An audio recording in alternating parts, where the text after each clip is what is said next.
pasti akan makin besar.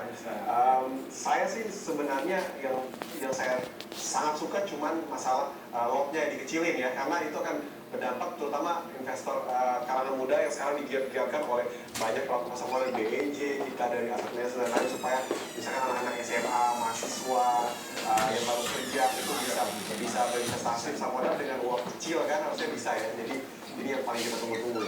Tapi Mas, ini sebetulnya kan memang ketika kemudian pasar banyak yang senang dengan untuk bisa berinvestasi di pasar modal, tapi kalau kita lihat jumlah emitennya juga masih sedikit ya begitu.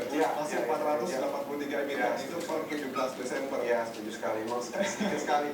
Bayangkan kita nggak usah ngomong China atau Amerika sampai 5.000, 10.000. Kita bicara Malaysia aja yang sekitar saya lupa 700 ya datanya sekitar 900 ya 910 dan Singapura sekitar 700-an ya kalau salah. Nah jadi kita lihat UMKM Indonesia dan UMKM Malaysia seberapa banyak sih? Jauh pasti Indonesia karena kita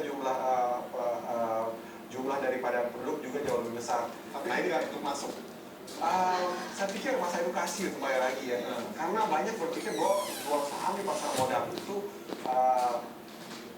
risky ya, jadi tidak mendapat keuntungan. Jadi mungkin banyak hal yang harus diedukasi, seperti misalkan kalau jual saham pasar modal akan dapat keringanan pajak.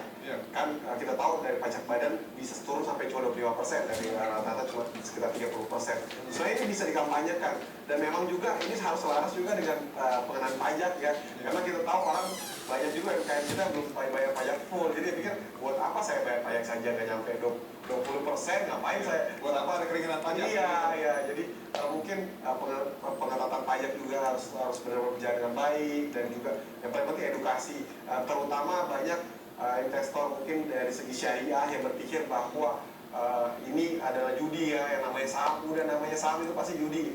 Nah kan kita udah ada pengelompokan seperti saham-saham syariah dan lain, bahkan justru oleh MUI segala ya. Jadi harusnya ini jadi apalagi keadaan seperti ini ya, market lagi turun banyak. Siapa yang harusnya bergerak untuk sosialisasi seperti ini sebetulnya? Sebenarnya semuanya ya, tapi saya pikir harus ada dukungan khusus ya, mungkin anggaran dari pemerintah juga harus ada ya, contoh misalkan untuk pendidikan dan lain-lain. Jadi bukan cuma dari swasta saja, jadi harus didorong juga, karena intinya kalau pemerintah mampu mendorong ya, investasi di pasar modal, ini keuntungannya juga buat pemerintah, karena kan bayar pajaknya akan makin bagus, nge-track pajaknya tuh gampang, nggak seperti non-listed company. Kemudian juga kalau masyarakatnya pintar berinvestasi dan lain-lain, tidak pada investasi bodong yang banyak terjadi, harusnya kan Indonesia makin kaya ya. Kalau dilihat juga ini kan sebetulnya selain tadi meningkatkan jumlah investor, kemudian juga meningkatkan jumlah